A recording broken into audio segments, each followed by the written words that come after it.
going to take the pain away, all right? All right, mate, this will help. You've got to breathe through it, mate. The powerful painkiller should take effect in seconds. But Calvin is only getting worse. Keep trying to breathe through that methoxy, okay? 2, 3, up. If Calvin is suffering a ruptured appendix, he requires urgent treatment. Up. All right. Yeah, that's good. Talk to Brendan. In the middle and on the side.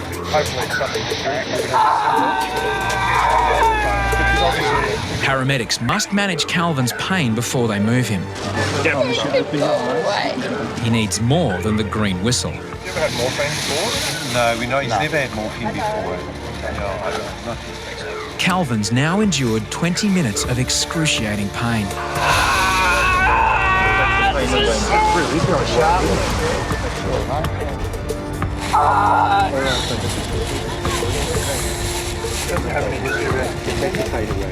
Once he's had this morphine, he'll definitely go to City Children's.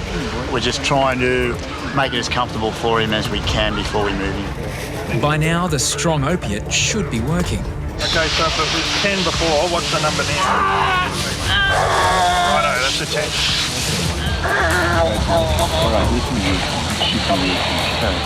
Paramedics have nothing stronger to treat him with.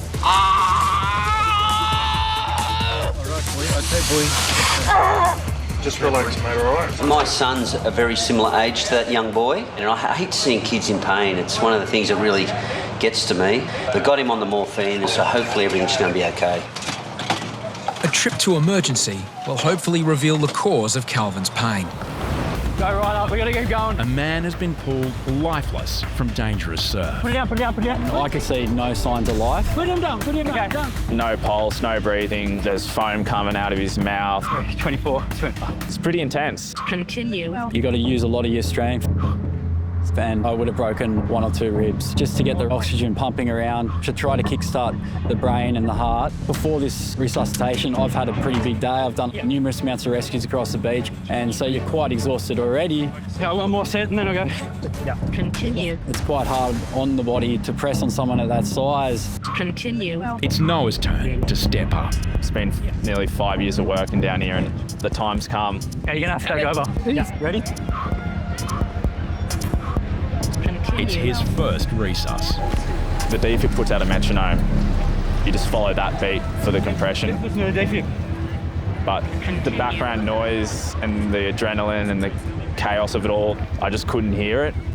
With Troy, Casey and Noah all on the resus, there's only one other lifeguard for the whole beach. We could have another 5 people drowning at once. At that moment, Will has got problems of his own at North Bondi. Guys! Help me! Hey! Help! Hey, let go of the forward!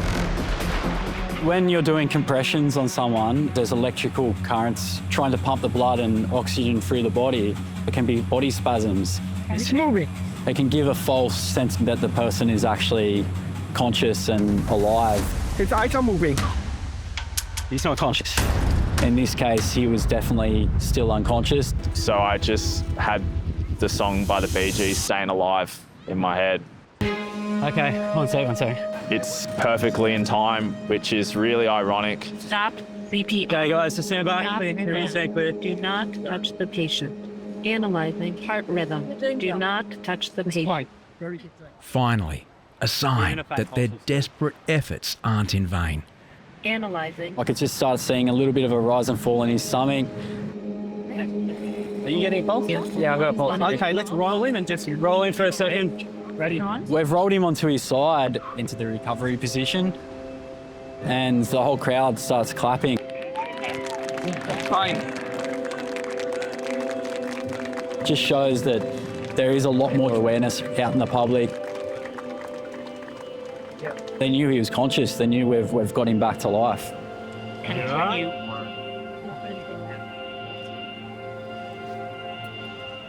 Continue. You right there? Are you? Open your eyes for me. Open your eyes. Keep your eyes open, okay? I want you to stay awake from me. Stay awake. Just focus on nice deep breathing. Once you see that person open their eyes, you definitely get a bit of a goosebumps through your body. Like you just, it's a great feeling. There's nothing better.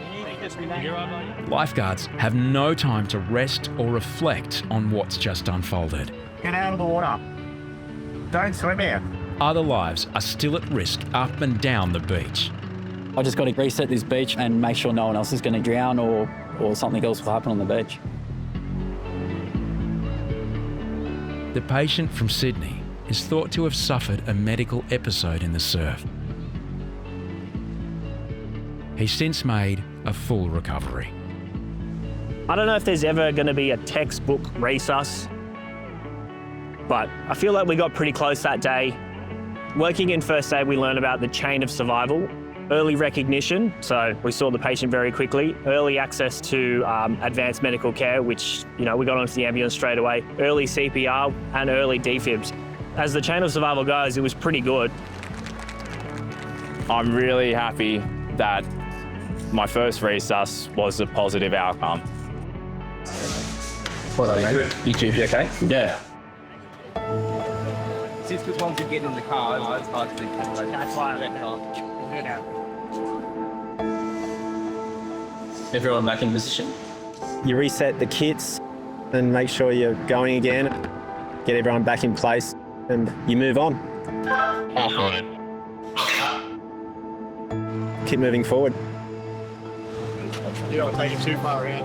I think you can always get better. You can always improve. But when I look back at that resuscitation, it was an incredible job. Everyone should be very proud of themselves. Myself and Harrison were stationed down in the Rhino at South Corner, and a member of the public walks over to us quite calm and says, "I think my friend's broken his hip." Just had a report of a guy who's fallen off the rocks here and he might have dislocated his hip. Just walking over. Just stand by. Yeah, I'll stand by for an amber too. Let me know, brother. And I get over there and there's a gentleman sitting against the drain pipe in a puddle of water, quite calm at this stage, saying he's dislocated his hip. Gentleman, 40, flipped over in the moss. He's had a hip replacement and he's pretty sure that he's popped it out. Yeah, copy, bros. I'll get onto it right now. From my basic medical training that I've had, it doesn't take much to notice that one leg is 15 centimetres longer than the other. The ambulance has been called now. I think if you're happy to sit there... Yeah, I can't move. Yeah, but I mean, don't try and move. I'm not happy to sit here, but I've got no choice. Yeah, fair enough. Danny is from Sydney's inner west and is visiting Bondi on a day trip. He wasn't in a lot of pain. It was a pre-existing injury. Offering him some pain relief, which he didn't want. He's quite calm there. Suddenly, one of Danny's friends starts acting strangely. Yeah, I'm not feeling well. I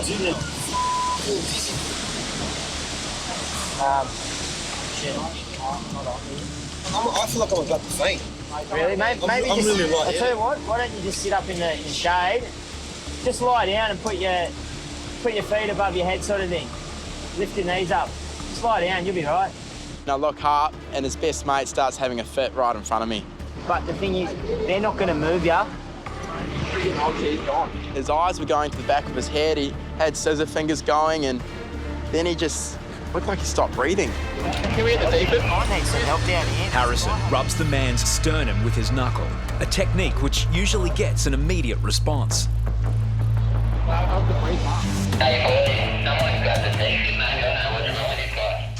I'm going to run down there. Pardon? Okay, go. George, you all right? You all right? Hey? You all right? You all right? No, relax. Just don't move. Just chill. Mate, he's just come completely out of it. He's just woken up out of it. Oh?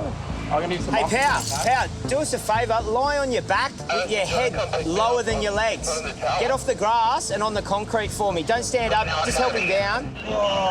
Put your legs up on here. Just lift his feet up. Put him on oxy. It was a very hot day, so I don't know if he was dehydrated and had too much sun, but I couldn't tell you what happened, you know. I have no idea. Yeah, mate. Hey, defib isn't needed at the moment. He just had a little fit. He's woken up. Got him on O2 therapy. Harrison administers oxygen and searches for clues, but the man and his friends reveal little. Hey, buddy, do you have any medical conditions? Nothing? Are you his mate? Are you his mate? Yeah. Has this happened before? No, not all the time that I've known. That's gonna rest on your head. Yeah. He was just saying he was a bit dizzy before. Yeah, mate, that fit there was pretty strange. Haven't seen that before. Hey, Mate, you just went. Yeah, your hands going all over the joint. Doing a washing machine. Yeah, mate. Both of my mates are gone. When you get 3 fully aged men down the southern end of the beach in the corner, you know, you don't know what they're up to. You know, you've got one with a dislocated hip, one passing out, and one just high on life, you know, so I'm not going to say anything else. Oh, well, this one here, he's had a hip. Danny's had a reconstructed hip, and he slipped off the step here and popped it out. But it's happened before. George, I don't know, he just went dizzy and fainted. I don't know, I was just having a smoke and I just started feeling really dizzy, really lightheaded. Never happened to me before. I don't drink, I don't take drugs, nothing. I didn't know what was happening. It was just a very strange situation. That was weird, man. One second you were like talking to me and then you just went and you were gone. So weird. While George recovers from his mystery seizure, lifeguards focus back on Danny and his dislocated hip. I think it was only maybe after a bit of adrenaline wore off that he started getting a bit of pain, and that's where he's had the green whistle before previous injuries, and I think he wanted it pretty quick. Danny is given analgesic gas to soothe the pain until paramedics arrive. Oh, geez, that eases the pain, doesn't it? Yeah. You get a bit lightheaded, just stop it, and some really big deep breaths. I just hope I get a good surgeon that he knows what he's doing to Yeah, you know what? put it back in. He was definitely a unique character, and you know he had plenty to say. I forget your name already. Yeah, Daniel. But everyone, Danny. Yeah, everyone calls me Beardy, but Beardy. Beardy, yeah. Yeah, Beardy. Yeah, I'm Goaty. Yeah, Goaty. I think he was kind of enjoying himself in the end. It was making us laugh anyway. Geez, I like the freebie I'm getting. What a freebie. It's costing me nothing. Yeah. You take it for granted the premier beach in the world. Yeah. Eh? Yeah. This is what it's about. You got the best view of it right here. Best beach in the world, mate. Australia, the best country in the world. God bless Australia. Advance Australia Square. As paramedics arrive, the green whistle has Danny loving life and flying high. Hey, brother, how are you? This is my name's Lucky. All right, that's Yours? Mitch. Lucky. Lucky? Yeah. Jeez, it's my lucky day. Have you had morphine before? I have. Danny will need more than luck. Moving him to the ambulance will cause enormous pain. I've got faith in you, Lucky. Paramedics administer morphine. The position that he was in, he was really comfortable. He was sitting up and he wasn't moving. But once the ambos arrived, we had to get him on the spinal board, and that's when things changed. Shuffle on the stretcher. Put it on the wall. Breathe in, breathe in. The ambos have already administered their morphine, and he was still screaming after getting that, and he needed more. He was in a lot of discomfort.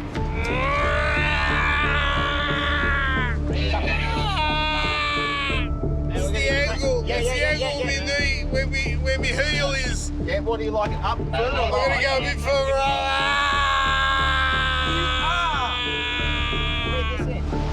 Keep breathing, bro. Mind don't matter. I don't mind because you don't matter. He's a big guy, and we needed all hands on deck, you know, to get him out of there and get him in the back of the ambo. Is everyone got a good grip? Yeah. On 3. 1, 2, 3. It's a bumpy ride over rocks and sand before Danny reaches the ambulance. You guys right up here. You guys all right? Keep breathing.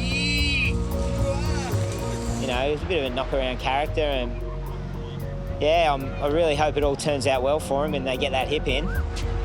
Thanks, boys. Danny was transported to hospital for emergency surgery, and his hip was put back in place.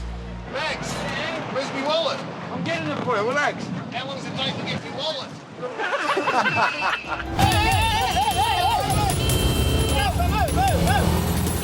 A woman has been dragged lifeless from the water. She isn't breathing and doesn't have a pulse. Box, you have a set and then let me in when you need a breather. 13, 14, 15, 16, 17, 18, 19. Can you get 1, 22, 23, 24, 25, 26, 27, 28, 29, 30. Lifeguards insert a plastic hose known as a Goodell to clear the woman's airway for oxygen. Just have a feel for it. I've got a pulse. You've got a pulse? I've got a pulse. Yeah. I've got a pulse. Hang on. Still got a strong pulse. Yeah, me too. Here we go. I'm just going to slowly respirate her. That's all right. She's breathing. Still breathing. She's breathing. Still breathing. Good.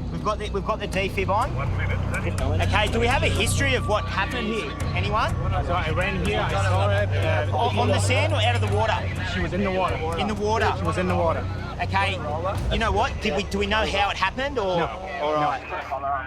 With no friends or family to verify what happened, lifeguards must take precautions in case the woman has damaged her spine. Yeah. Can you watch your hand there, please? Okay, I'm going to take I'm taking off.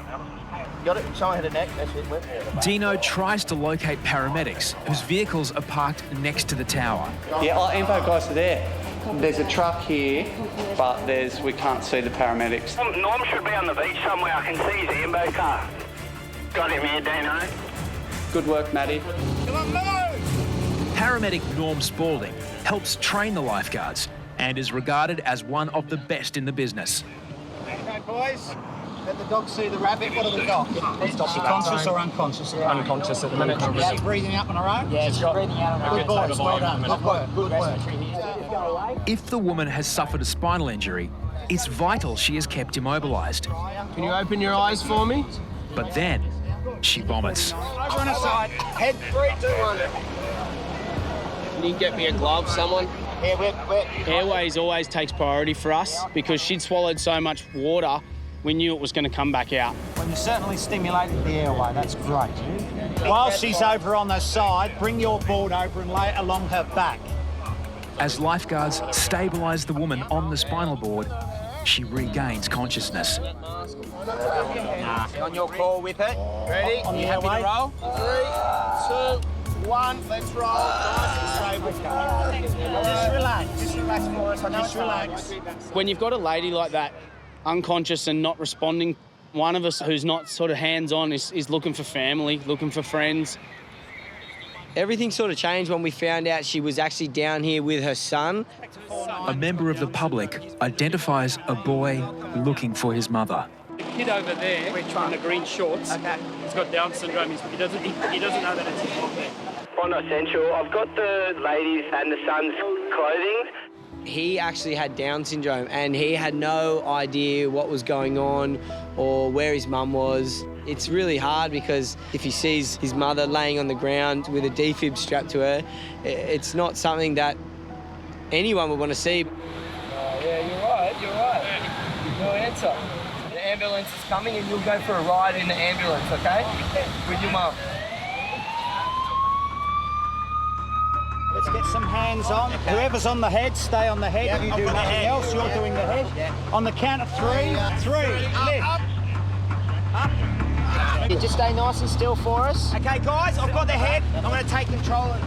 Move! We're going to go alongside and we're going to carry her up the ramp. Roger. Yeah. All right, Jess. I'm going to take over the head. We're going to roll off the board, okay? Yeah. 2, 3, roll. Look at the board. 2, 3, back. Keep breathing. That's it. Okay, we're going to go for a ride in the ambulance now. Right? Never been in an ambulance? No. Oh. Mum's just a little bit sick, so they're going to go check her out at the hospital. Okay. To see him concern for his mum and not knowing what was going on. That's heartbreaking when you see that. You know, you never forget about your resusces. And I don't know, I've got kids and I've seen kids down here lose their parents, and it's devastating. And when you see someone with their kid, it brings it home. You know, a lot of the boys have got kids, and it always sort of rams at home just how valuable life is. We later found out that she actually had an aneurysm, and we also realised that it wasn't a spinal injury. You know, obviously our thoughts and prayers go out for her and her family, and hope she makes a full recovery. A member of the public directs Kalen to a boy who has been dumped on his head in the surf. Well, it's just sort of aching now, but if I move anything, it just sort of sharpens. Does it? Oh, I don't like the sound of that. I'm going to back it up, Jackson, and get a spinal bed down here. Yeah, copy. Did you copy that south buggy? Oh, we're on our way. Thanks, Nago. Yeah, Casey, we'll obviously call an ambulance, and if you're going to treat it as a spinal. Yeah, we just had a report of a young kid being concussed in the flags, and now they're treating it as a spinal. When we arrived, we saw a young boy of about 10 or 11 years old, and he was quite obviously in distress. Buddy, how are you? Don't move at all. Keep your head nice and straight. Okay, so 1, 2, 3, and roll. At the core of our spinal treatment with any patient down here at Bondi is immobilisation and stabilisation. 1, 2, 3, rolling back on the board. Nice. This is just going to keep your head nice and snug, all right? So you can't move. We want to immobilise the patient. We mean to not move the patient and keep them packaged so they can't move at all. The difference of millimetres can make an impact on the person's whole rest of the quality of their life. The boy's father receives the news about his son. Hey, how are you? The father, he was looking at me and he had a tear in his eye, and I had this massive flashback to when this happened to my son. I thought something had happened to his neck, and then he got up and he was feeling his back. His head would have folded when he hit. So he hit you pretty hard, did he? Yeah. It was almost exactly the same time, exactly the same place on the beach, at exactly the same time in the afternoon. The parallels are uncanny. I went through this with my own son last summer, so I know how scary it is for you, and I totally can empathise.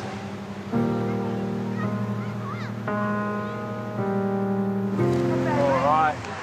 This is Dad here. Hi, Dad. How are you doing? I'm Laurie. Laurie, who have we got here? Sean. My name's Laurie. What happened today? I hit bloody right. Once the paramedics arrived, the decision was made that we need to move the patient up to the waiting ambulance. 3, 1, 2, 3. You've got to be so careful when moving any patient. Millimetres make the difference, and so, the whole art of that is, being really delicate and slow and really just getting it right. Down 3, 2, 1. So the father and son go off to hospital for further scans and treatment. In my own experience and what I went through with that situation, my son was diagnosed with spinal bruising with no permanent effects or long-lasting damage, and I can only hope that the same outcome happens to this father and son. After a full assessment in hospital, the boy was treated and suffered no permanent injury.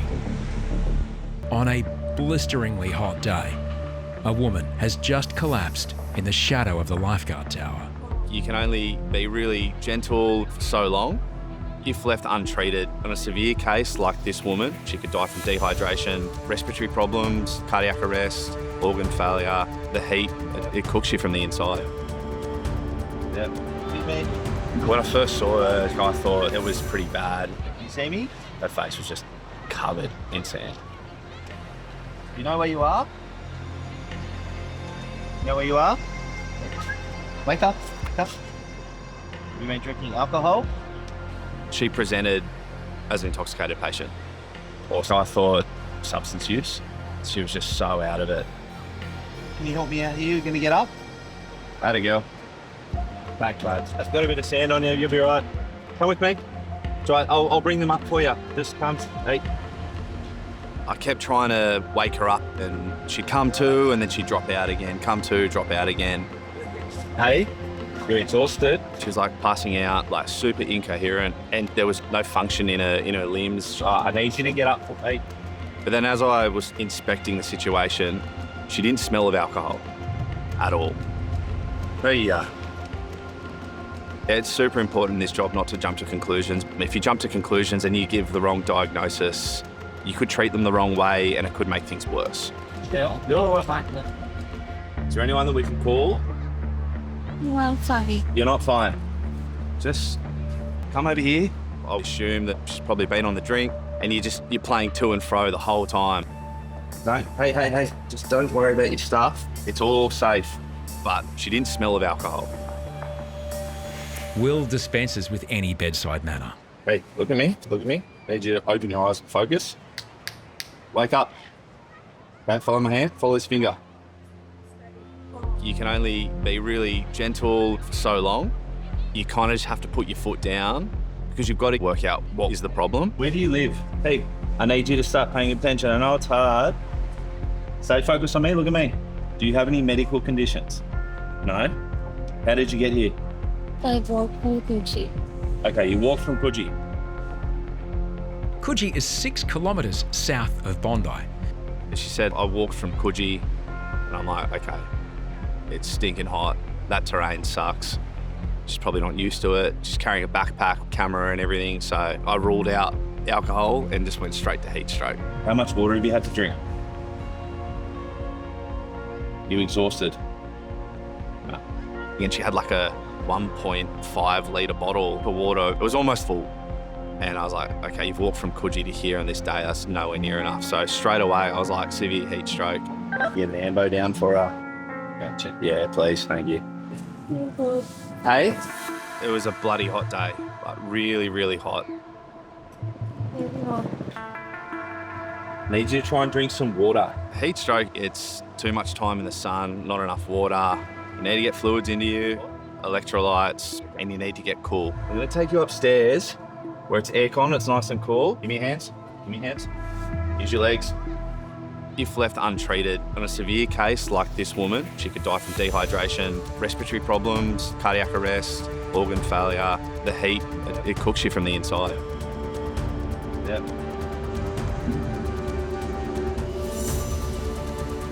So when she sort of passed out on the stairs, I kind of went a bit rogue on the technique and just threw her over my shoulder. You right, mate? My method wasn't exactly in the Lifeguard manual, a bit unorthodox, but sure enough, we got it done. Sip some water. Sip very slowly. As soon as we got her in the aircon, got her on the bed, slowly getting her to sip water. Starting to feel a bit better? It was a night and day difference. She was talking to me. Reckon you got some good photos? I was like, oh, so you like photography? It was good to see her improve so fast for something that was actually quite severe at the start. Bit dry, not much water, or not enough water today. Yeah. After checking her vital signs, Oxygen level's good, heart rate's good. paramedics give her the all clear to go home. Wow. Jesus, look at you, pep in his step, ready to go. Good stuff, mate. Very welcome. Stay safe, stay cool, stay under the sun. There was a good feeling sending her on her way, seeing her walk up towards the bus stop, heading home. Hopefully she's learned her lesson. If she buys water next time, drink the whole bloody thing, not a little bit of it.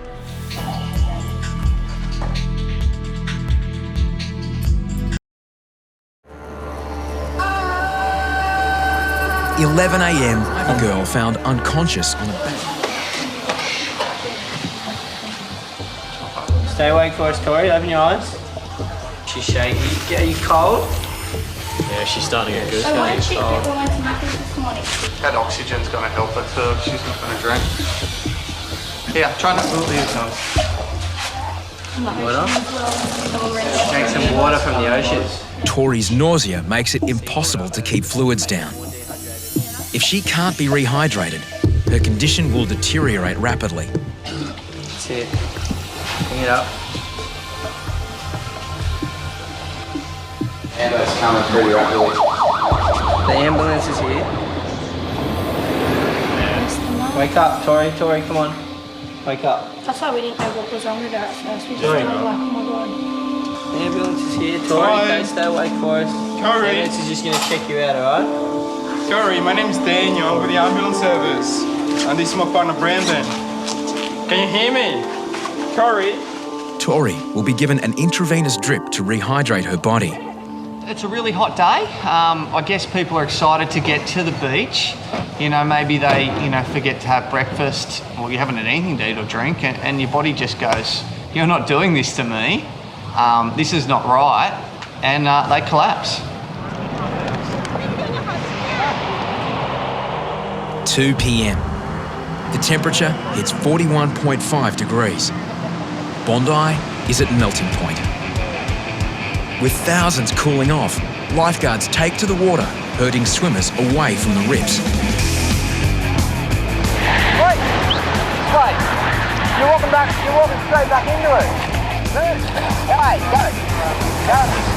This is where it's going to be trouble for us for the rest of the afternoon, and there's not enough of us on the beach to be able to handle it if we don't keep them in the flags. While beachgoers relax, for lifeguards, stress levels rise. Aim up that way. I just don't want to miss a rescue, you know. By 10 a.m. on a summer Saturday. Feel it just zapping the energy from you, so it's going to be tough work. I guess we're going to have to be in the shade or beach when she began suffered vision. Classic symptoms of heat stroke. Hey, you got that ice, Gons? Yeah. Yeah, get it. Just put it on the head, yeah. Did you think it was heat stroke? Yeah. Does that make you feel really nauseous? Yeah. Shit, hey, I wasn't there long. Did your vision go a bit blurry? Yeah. Freaked me out completely. Aren't tourists the only ones that do this, no? Do you have a number that we could ring? Yeah, actually, you could call my dad. Yeah, she's with us now. She's not feeling the best, and she's up for us to give you a call. There's a sweat coming off me, imagine that.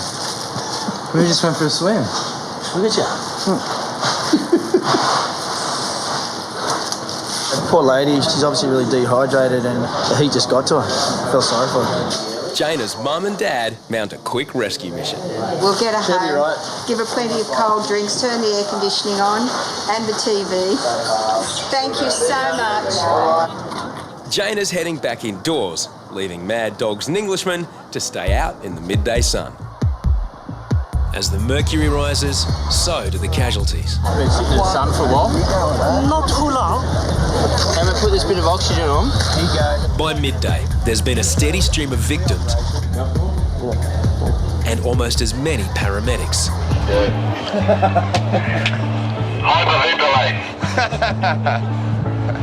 Gonzo just ran over the Bondi Hotel for a shot of tequila.